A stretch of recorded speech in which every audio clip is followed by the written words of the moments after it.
please take your seats? And let us sit in silence as we listen to Frank play our Prelude, which this morning is a piece called She by Herbert Kretzmer.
Ka ngui ngā mihi ki ngā mana whenua o tēnei rohi, Ngāti whātua o Rāki. E o tātou mate, haere, haere, haere atu rā. Tēnā koutou e te whānau o Auckland Unitarians, me ngā Unitarians o te ao. Tēnā koutou ngā manuhiri, nau mai, haere mai ki tō tātou whānau, haere mai ki te hui o te rānei, haere mai ki tēnei whare tapu, neki atu i te kotahi rautau e nohu tapu ana. Ko Rachel Mackintosh, tōku ingoa, ko te kai whakahaere o te rā, ko Niki Harré, te kai kōrero o te rā. Nō reira, tēnā koutou, tēnā rā tātou katoa. Greetings to the mana whenua of this place, Ngāti whātua o Rāke. To our dead, farewell, farewell, thrice farewell. Greetings to Auckland Unitarians, Unitarians of the world, and to our visitors. Welcome to those in the building, to those on Zoom, and to those watching at a later time.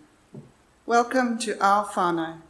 Welcome to this space made sacred by Auckland Unitarians for more than 124 years.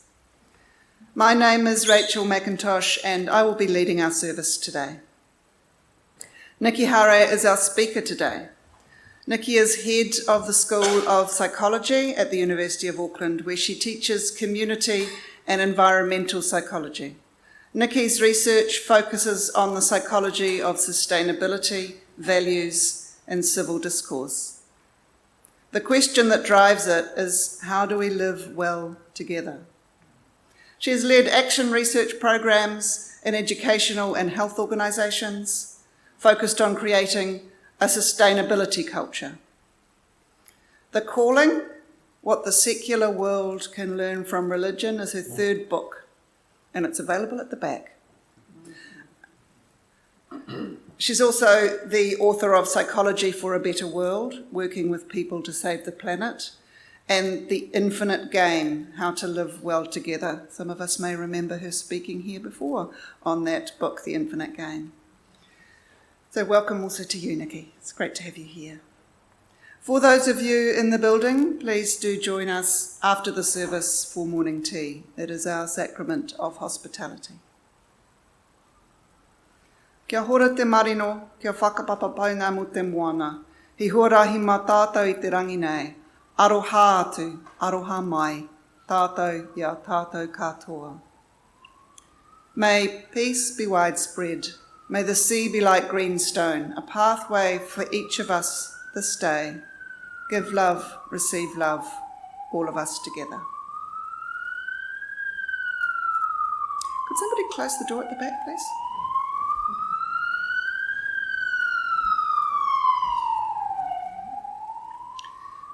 For my opening words, I've chosen a poem by Walt Whitman, O Me, O Life. O me, O life, of the questions of these recurring, of the endless trains of the faithless, of cities filled with the foolish, of myself forever reproaching myself, for who more foolish than I, and who more faithless? Of eyes that vainly crave the light, of the objects mean, of the struggle never renewed, of the poor results of all, of the plodding and sordid crowds I see around me, of the empty and useless years of the rest, with the rest me intertwined. The question, oh me, so sad recurring, what good amid these, O me, O life? Answer, that you are here, that life exists and identity, that the powerful play goes on and you may contribute a verse. Paul, would you mind lighting the chalice for us, please?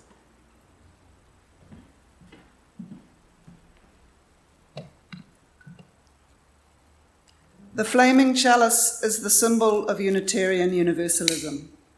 It is an everlasting flame for this community. It offers its warmth to those who are cold. It provides light to those who would see. It purifies and transforms this sanctuary into sacred space, this congregation into sacred community. May its flame burn true and high and strong. Please take a moment now to close your eyes. Breathe in the possibility of tomorrow. Breathe out what is done.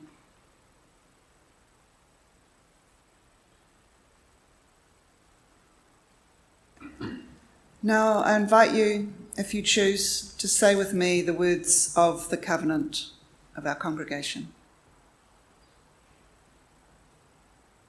Love is the doctrine of this church. The quest for truth is the sacrament, and service is its prayer.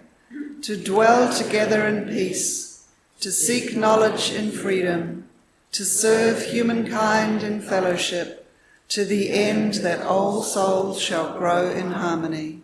Thus do we covenant with each other and with our God.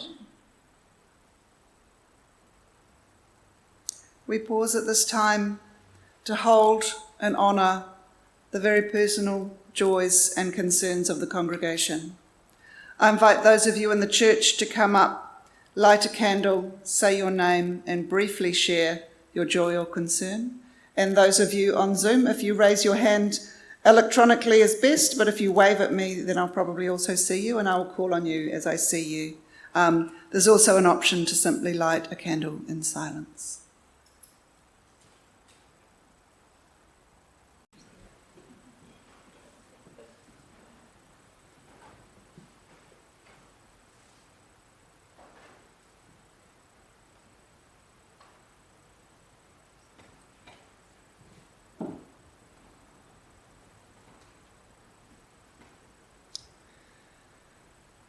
Please take a moment again to breathe. Close your eyes and breathe. Breathe in the possibility of tomorrow and breathe out what is done. I've chosen a reading for this morning. It's called Paul Robeson, and it's by a poet I hadn't heard of called Gwendolyn Brooks.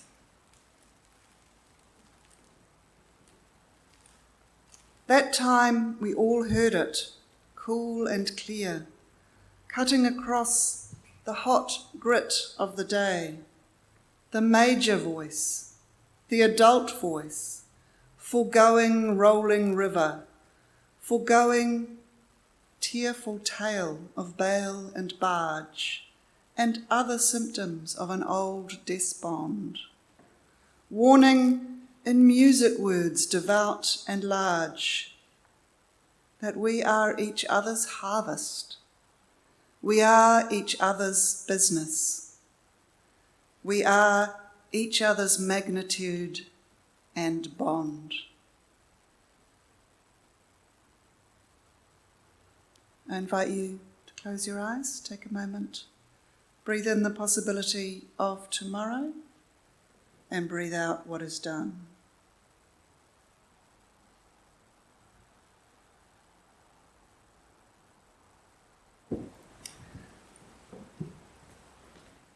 And now I invite you, Niki, to come up and speak with us.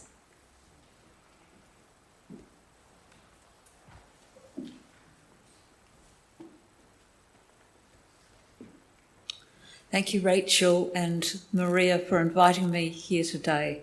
It's really wonderful to be with you all.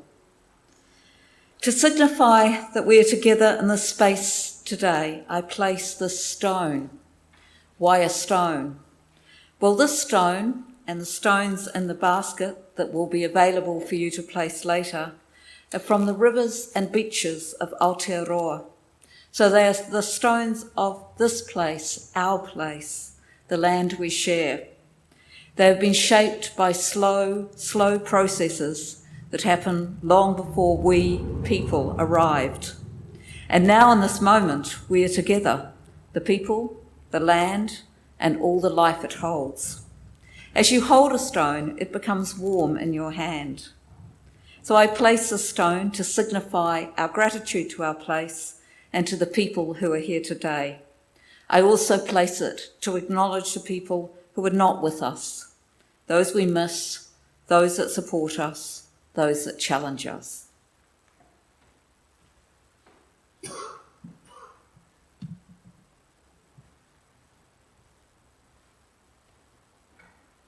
This is the opening blessing for the services that I held when in 2021 I declared myself a secular priest. So what is a secular priest, you may well ask?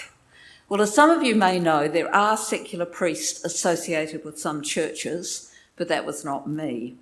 I constructed the term to mean someone, well, me, who undertakes the life orientation and some of the tasks of a religious minister in a secular context, that is, without God. And I chose the term priest out of the many possible labels for religious ministers because I considered it the most generic and ancient term for the role I intended to fill. So I was a self-designated priest for 12 months, February 2021 to January 2022. And as we'll get to, I had 3 vows: simplicity, hospitality, and pause. I offered services, personal conversations, and ceremonies for life transitions, and did an intensive exploration of Christianity, including interviews with Christian leaders and attending Rhythms of Grace, a non-denominational church. I chose Christianity as my focus because although I was raised and am atheist, a word I don't like but struggle to find another, Christianity is the religion of my cultural heritage. I kept notes of what I was experiencing, observing, and learning, and wrote these up as a book, The Calling, a year exploring what the secular world can learn from religion. In part, my motivation for the project was personal. I thought that deep down inside, I already was a priest of sorts. I had the notion that it's a job of a religious minister to hold the people or person in front of them, you, us, and the common good, the living planet, the mystery beyond, and everything there is at the same time. Priests at their very best then, and the kind of priest I wanted to be, listen to and hold people with genuine care for their well-being, but they don't collapse into simple affirmation of whatever the person in front of them wants them to hear. There is something beyond to which both parties are accountable to. And when we really understand that, this duality of you, us, and everything else disappears. So this kind of holding is something I've been trying to do all my adult life. But I lacked the social mandate and the language to really embrace this. So I became a university lecturer instead. And as Rachel has said, I'm actually currently a middle manager at the University of Auckland, that is head of the School of Psychology, where I am a community psychologist. So I learn by doing, and I did this project in a year-long sabbatical. I was also aware that we in the high-income countries have been leaving formal religion in droves. In the 2023 census, for the first time ever, the majority of people, 52% in New Zealand, indicated they had no religion. Just 9 years earlier, in 2024, 42% chose no religion, and 22 years previously, in 2001, only 30% chose no religion. So that is a massive change in people's affiliation. Another national survey in New Zealand carried out in 2023 found that only 14% of respondents attended a place of worship in the last month. But as you can also see from these figures, Christianity is still by far the largest religion in New Zealand. There are lots of implications of abandoning religion, but one is, at least I think it is, in the secular circles and institutions that dominate public life in contemporary Aotearoa, people are not encouraged to remember their location in something huge, unknown and complex, but instead to put themselves at the centre of their own lives. We are told to love ourselves, find our passions, say no to the demands of others, negotiate when offered a job, lean into our own worth to get what we deserve, and so on. My own discipline of psychology has invented notions such as self-esteem that I think are part of this me-focused move. Simultaneously, we are encouraged to think in terms of social identities, with ethnicity and gender being the big two. And these do expand us beyond an individual me, but in this restrained manner that still draws really clear boundaries between us and them, and often sees them as a potential threat.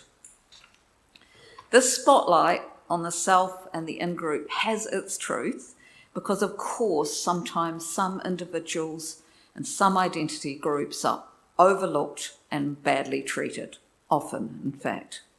But I think it carries a cost in terms of our lives together and our personal well-being. I think it crowds out humility in the call for justice, and I think it hardens relationships by putting people in boxes and suggesting that open, porous interactions with another is a danger that cannot be entertained. And most importantly, I think it's exhausting, uninspiring, narrowing, and actually in the end terrifying to be the centre of your own life. We as people thrive when we focus outwards towards everyone and everything else. As Karen Armstrong, one of the writers I really enjoy, says in her book, The Spiral Staircase, self, after all, is our basic problem. When I wake up at 3 a.m. and ask myself, why does this have to happen to me? Why cannot I have what X has? Why am I so unloved and unappreciated? I learn that ego is at the heart of all pain. When I get beyond this, just for a few moments, I feel enlarged and enhanced, just as the Buddha promised.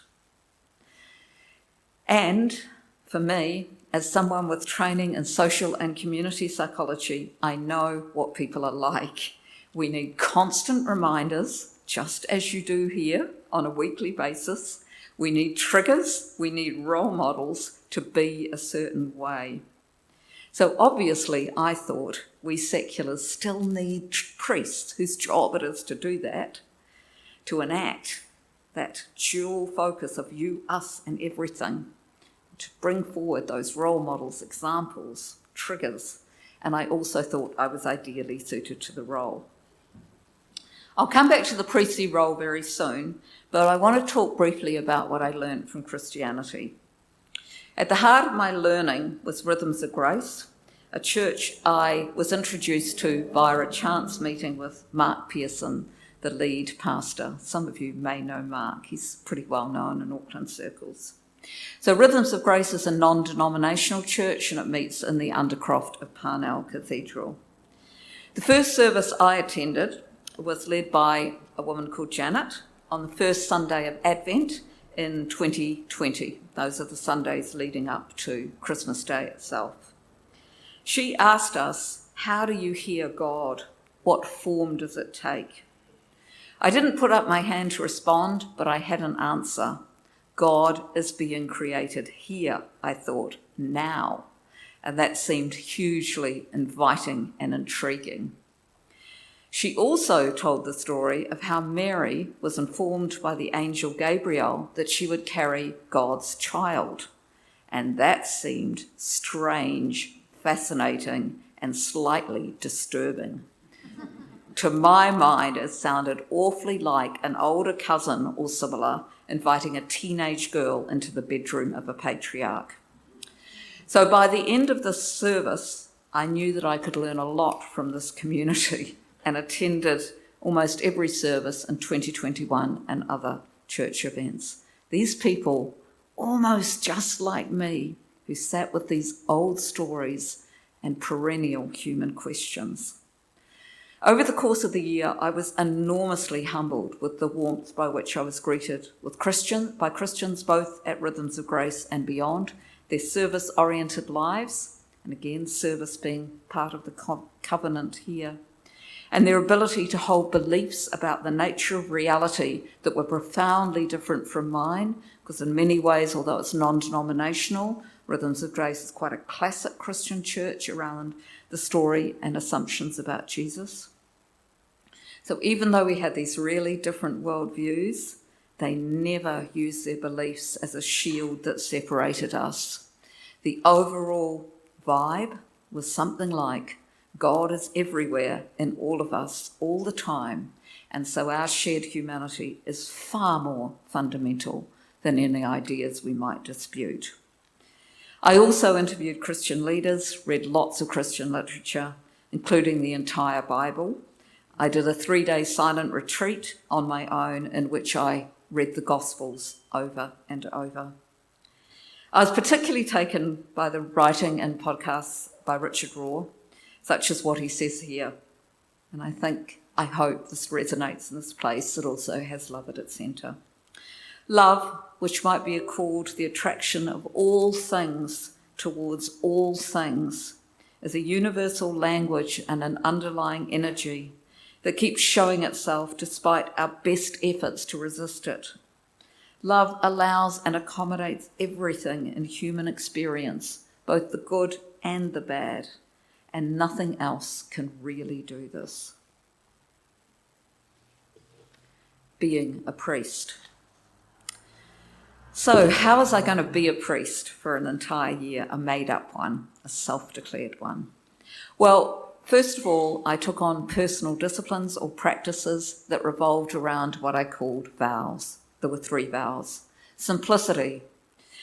For the whole year, I wore a uniform consisting of only grey and black clothes. Today, I have on the dress I wore for my priestly responsibilities.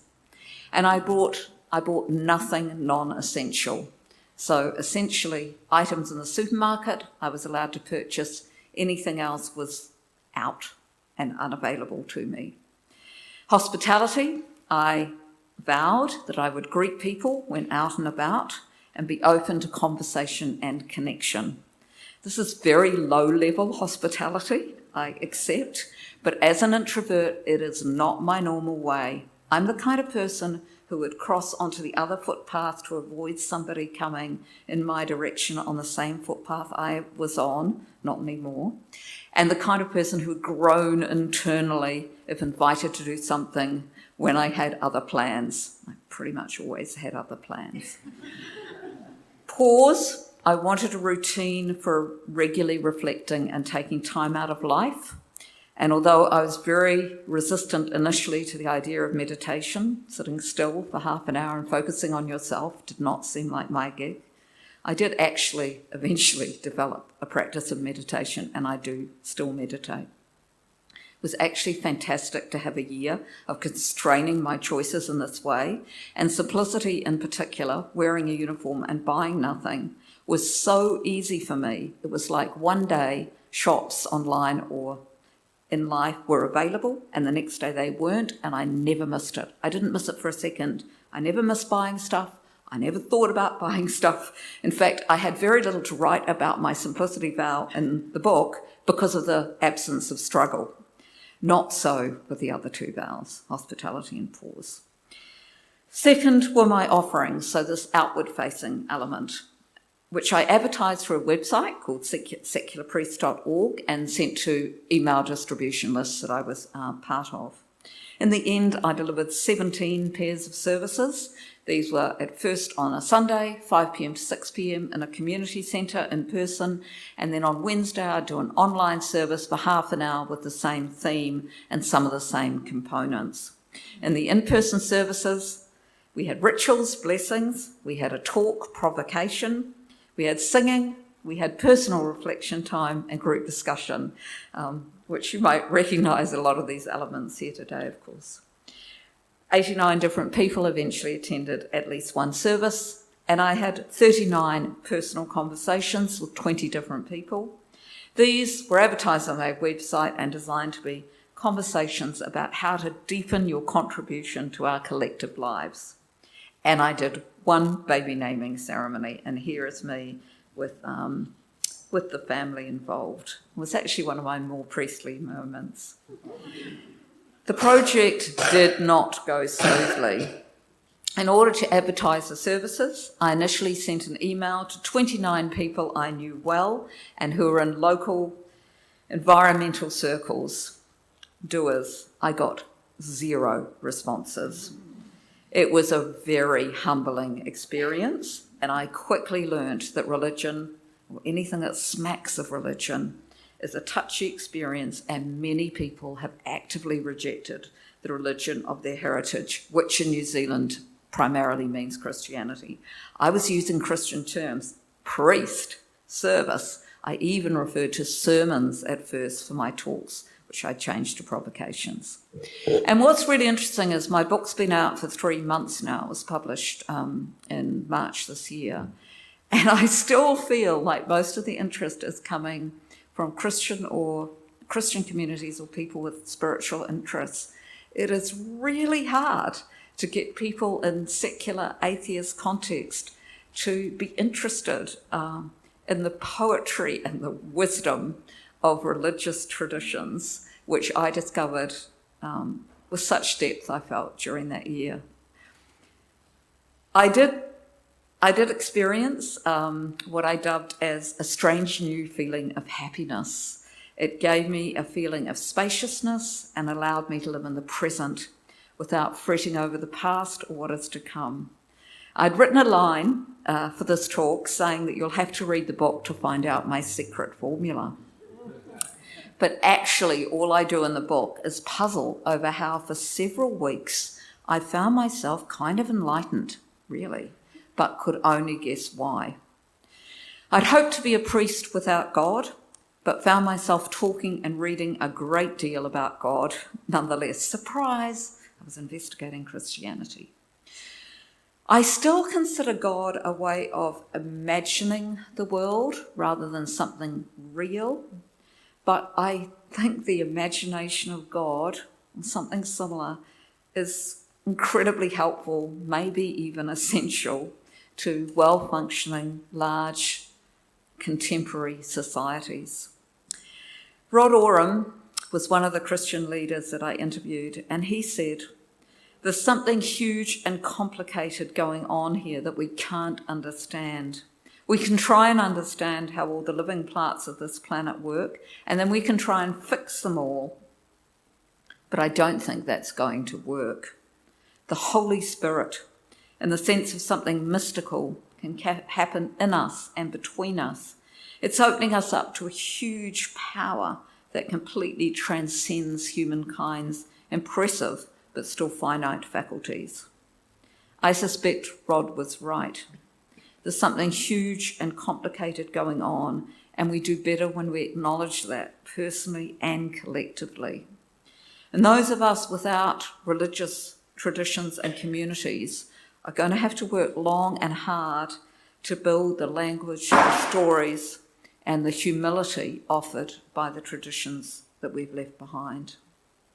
At the end of the book, I describe what I consider a religious orientation, and I'm not going to go over the points on the slide today. You can see there are many of them.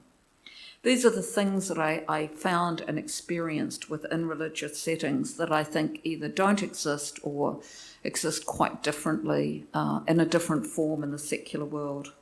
But I also have suggestions as to how some aspects of that can be translated into secular life, and I'm trying very hard to do that in my day job and my own life going forward. So Rachel asked me to pose a question, and the question that I ask, which sometimes people in, I'm going to call this a religious setting in the broadest sense, almost don't understand because they're not living in this slightly hollow secular world. But is there something missing in the secular world? And if so, what is it? Thank you.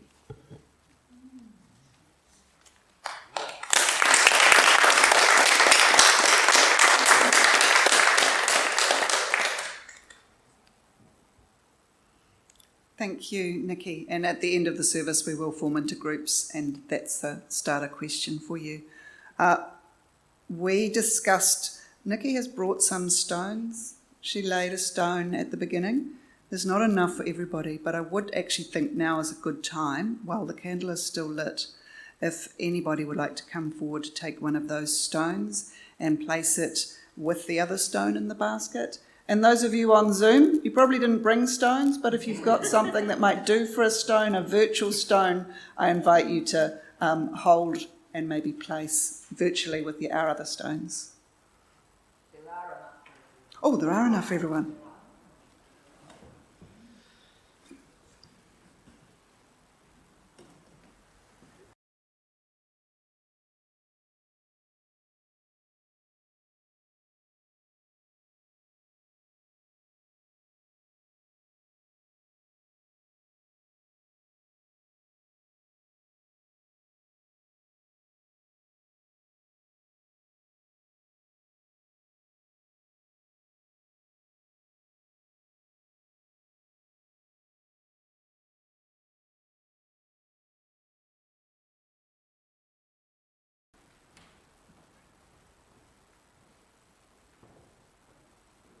Thank you. And thank you, Niki, for bringing us a new ritual and for your words. Paul, would you mind extinguishing the chalice for us? And I invite you to say the words with me, if you choose. We extinguish this flame, but not the light of truth, the warmth of community, the fire of commitment, or the power of transformation. These we carry in our hearts until we are together again.